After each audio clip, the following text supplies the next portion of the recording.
Hey everybody, we are back. This is the MUMGRY podcast.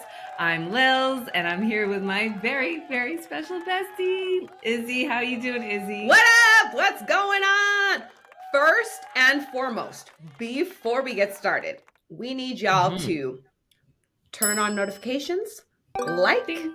and Ding. crank that subscribe button. Ding, ding, ding, ding, ding, ding, ding, ding, ding. That way you don't even have to think about it. We're just, We're back. We're back. We're back. So everyone watching this is Sunday, and we just had a crazy week. How was your week? How are you feeling? Woo! Insane. Listen, I need like 7 more days of weekend days. I think the weekend should be 5 days and the work week should be 2, if that. It really should. Yeah. It's a scam. Yeah. Have you ever read 4-Hour Workweek? No. But I know that there is like places and countries and companies that are moving to 4-day work weeks. But yes, they're experimenting with this right now. So it's just a matter of time. I feel like, do you think Canada would do it first before the US? I mean, they're light years away on maternity leave, so I don't see why not. No shade. So we have a lot to get into today. First, we're going to get into your holiday wish list, because sometimes it is about us. Sometimes we have to look inward to go outward. Listen, if that makes any sense. What's on your holiday wish list? Like my dear old friend Mariah said, I don't want a lot for Christmas. There's just one thing I need. My number one item that I want, because one of my besties, Kendall, just told me she got an IPL laser hair removal, like pro machine for the house. I need it. I need it in my life. It's a laser. Someone that's obsessive about yes hair removal? Yes, absolutely. You know how much money I can be saving on waxing and how much time I can be saving. Like, I need it in my life. So she sent me the Amazon link. I sent it to Donald. This is what I want for Christmas. We will see. I think you're going to get it. If he doesn't buy it, I'm buying it myself. That's it, period. Okay, so every year on Christmas, because this is a big question that comes up with parents, do you find that you get any gifts, or is it mostly just gifting? Are you a receiver of any kind? I am a receiver of gifts. My family is good about buying gifts. However, I went on a rant last year about the Bath and Body Works sale and how I wanted to get my fucking candle, and that I had to put it in my own stocking because nobody puts. Moms are the ones traditionally that are filling the stockings. Let's be clear. Well, who the fuck is filling mom's stocking, right? Nobody. My dear friend, who may she rest in peace, she's no longer with us, but she saw my rant last year and she bought me a candle I'm gonna cry. Aww. She bought me a candle at the Bath and Body Works sale. And when she came over to my house for, I can't remember, like pre-Christmas dinner or something like that, she was like, "Oh, I got you a little something." And then like the note was like, "For your stocking." I'm like, oh my God. Oh, yeah. That's so sweet. But I've been filling my own shit. My stocking is hung by the chimney with care, and it's filled with shit that I want. So do you buy this stuff like at the checkout? You're like, hell yeah. I was at Burlington like, oh, you know what? I need this lipstick here is cute. It was a little matte, and it came with it was like a lip liner kit and lipstick. Oh. Boop, into the stocking. Yes. I love it. What's on your wish list?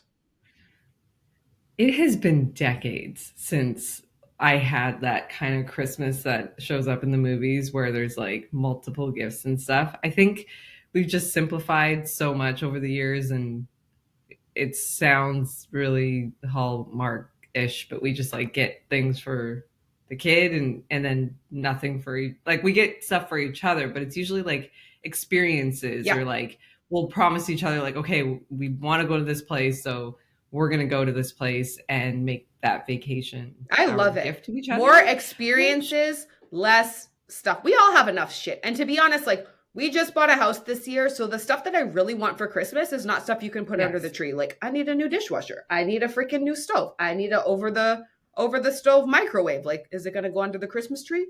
No, but I need it. I know what I want. And it's the exact same thing that my husband wants. We want a brand new kitchen. We are so tired of washing dishes with our hands. My hands look $9.99, and it's because I wash dishes. Doesn't matter if you wear gloves. Doesn't matter, because there's always those couple of dishes at the end where you already took your gloves off. What are you going to do? Put the gloves back on?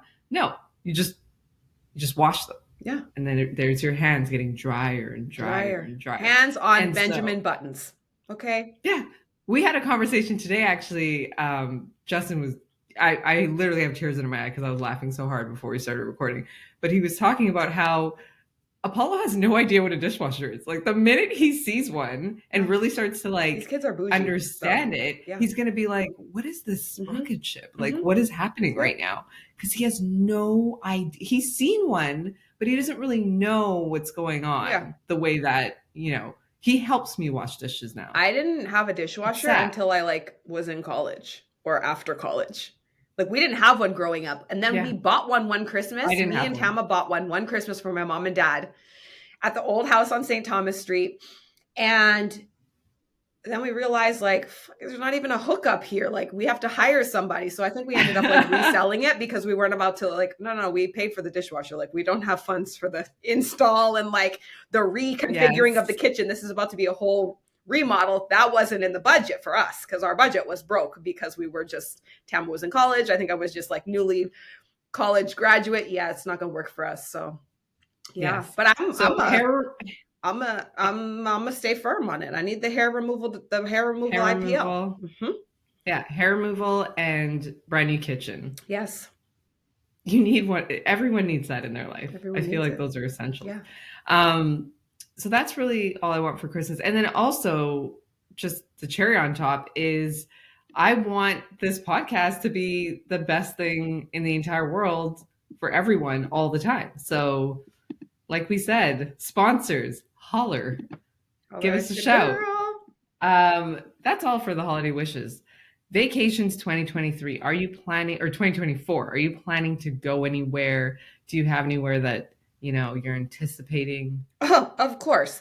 So first and foremost, I will always return to the True North Strong and Three, our home and native land, probably in the summer. Bailey asked me multiple times, I need a Disney fix. I'm itching for a Disney fix. Really? Oh, wait, did you see the thing Nick Cannon said? Did I send that to you? How he, it's facts. Last January I did a solo trip with my sis and we went to Disney kid free for the first time in our lives, because the first time I went to Disney was also the first time that Marley went. So we took Marley when we lived in California for her second birthday. So we used to go when we lived in Cali, we would go 2019 we went 4 times alone. Okay. I miss Disney. I love Disney, and Disney without your kids hits different. We brought in, it does. We smuggled booze. It was a whole thing. It was raining the whole day. We didn't give a damn. Living our best lives. It was great. But my kids miss Disney as well. So I need to hit Disney at some point. Yes. Disney, I've only been to Disneyland once. Oh my God. One time. And it wasn't with my child because I didn't have a child yet. But I went to Disneyland once. It was a great time. It was as an adult, so I never went as a kid. I remember I used to get the Disneyland newspapers and I would read them and wish I can go. Never went as a kid. I did have the option in grade 8 to go to Disneyland or a trip to New York. And for whatever reason, I chose New York, of course you did. Which I do not regret at all. But it was one of these moments where I probably could have had a child. I was supposed to go in grade 11. The senior girls and guys basketball teams would always go to a tournament in Anaheim. And that was the year that 9/11 hit. So we could not go because everything was shut down and crazy. Instead of going to Anaheim and to the happiest place on earth, we went to Edmonton, Alberta in the middle of winter. Wasn't really the same. I don't care about West Edmonton Mall. I was supposed to be with Minnie and Mickey and it didn't happen. So literally I was in my 30s when I went to Disney for the first time. I'm like the crazy Disney psycho where I make memory books and autograph books for the kids and we do all the things. I have the apps, I buy the ears. Last summer, not this past summer, but the summer before, we went to Disney World for the first time and I made our shirts and the whole thing. I just love it. Which one do you like more? I like Disneyland better. Disneyland. We went to Disney World. Oh, Now I will say I'm gonna give Disney World another chance. We went in the summer. It okay. was hot as balls, and we were all miserable. And like my kids in every single photo were like, Oh gosh. yeah, Mm, yeah. So need to go back, but just not when it's like 1,000% humidity in Florida. yeah. Yeah, it's a place I want to take my son. I want to take him while he's still pretty young so that he can like really feel the magic and love it. Um New Year's Eve is around the corner, and I know we Hmm. haven't really hit, Christmas yet. Why are we jumping ahead? Well, because preparation is everything in life. How do you have a great New Year's Eve? I saw a hack online, set the clocks forward, tell the kids that it's midnight, and then live your best life afterwards. Yeah, I just think Yeah. low key, like it doesn't have to be like a huge, like extravagant gala. Just Mhm. ring it in. Pop some fireworks if you can, if it's legal where you live. I think it's a great time to get away. I It think is a it's a good great time time. to have a New Year's Eve somewhere else, experience, new light, new sounds, new everything, and just be out of the house. I love that. I'm Start the not year off one. tripping.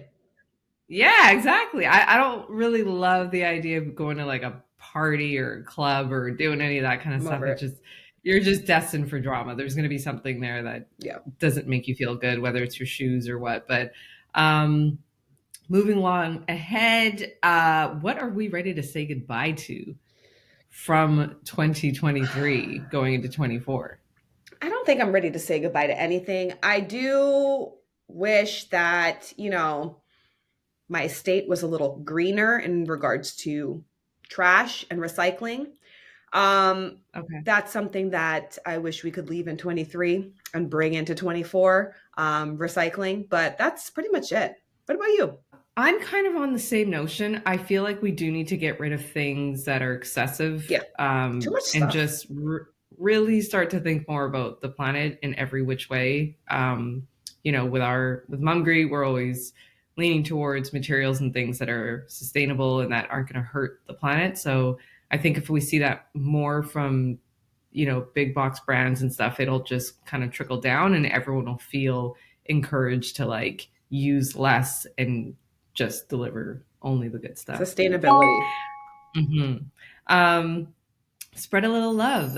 This time, we would love to spread love to the Black Pantry, which is amazing, amazing, amazing store that is in Kansas City.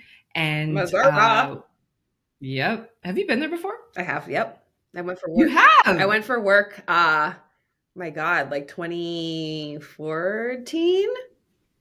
Wow. Really good Okay. barbecue. What was it like? Was Really it good okay? barbecue. Good barbecue. Yeah. Okay. Yeah. So it's an amazing store. And what we love most about it is that, they have just the greatest assortment of Black owned brands for just about everything that you can possibly be looking for. So if you are someone going into 2024 and you'd love to support independent, you'd love to support Black owned businesses, this is like your one stop shop. And what I really admire about the store is that it started as a pop up and a truck, and now it's evolved into a full fledged retail store. And Whoa. that just shows the power of like patience, perseverance, and dedication. Like it's really inspiring to kind of see those stories and to notice brands that you've been admiring forever all on the same shelf together. So definitely go visit them. The Black Pantry. We're going to put all their information here so that you can follow them and get familiar and put them on your visit list for 2024. Love this. And Izzy, what are you watching? What recommendations do you Oh have my this God. week? So I finished The Or Crown. reading? I finished The Crown. I was like, I'm waiting for the new season to start this coming week, I think, on the 14th or whatever. Oh my God. I was like screaming, crying, like it's Thank crazy. you. Yeah, you called it. But what I'm Yep. watching now is The Challenge. It's an MTV show. Search for a new Okay. champion. I've been watching The Challenge for like forever, since way back when it started. Okay. It's like the craziest like athletic competition that incorporates everything, like mind, body, like it's surreal, but it's great. Love Is it it. like Gladiators? It's kind of like Gladiators. The past few seasons, they've had people that had been on like Real World, or they've been on like Road Rules back in the day, or they've incorporated like Survivor, Amazing Race, Big Brother people. But it's, yeah, athletic like competitions and challenges. The prize is money towards the end. Each season is a different like kind of theme. This Mhm. one is people that have not yet won the challenge yet. So it's the search for a new Okay. champion. It's amazing. It's on MTV. Yeah, check it out. Love it. Thank you so much. I will quickly say that I watched a movie called Old. I don't know if you've seen or heard No, of it. It's on Netflix. no, And it's basically about families that go on a vacation, but they end up going on this excursion where this little like secluded island turns them old in like a matter of no, seconds. no. It is freaky. It is, but it like you're on the edge of your seat because you're just wondering like who's going to survive, which is not something I would normally tune in for. Right. But yeah, it's one of these films where like you're trying to find the flaws and the mistakes Yeah. in the storyline. But I did watch Old, and I also watched the Sly documentary, Sylvester Stallone, and that was pretty eye opening to just kind of learn how his father was someone in his life who really caused a lot of pain and kind of informed his decisions on his writing and the storytelling that he did through Rocky. And you kind of just learn how hard he worked to get where he is. Like Yeah. he really is someone to like admire in Hollywood, because it's just, yeah, his story is unlike any that I think I've seen before. So definitely go watch that. Thank you so much for tuning in. Today's episode is short and sweet because we know everyone is out there running around getting their shopping done. And we'll be back with another episode next week. Stay mumgry. Stay MUMGRY. Like, subscribe, follow, all the things. Ding, ding, ding, ding, Ding, ding, ding, ding, ding, ding, ding. ding.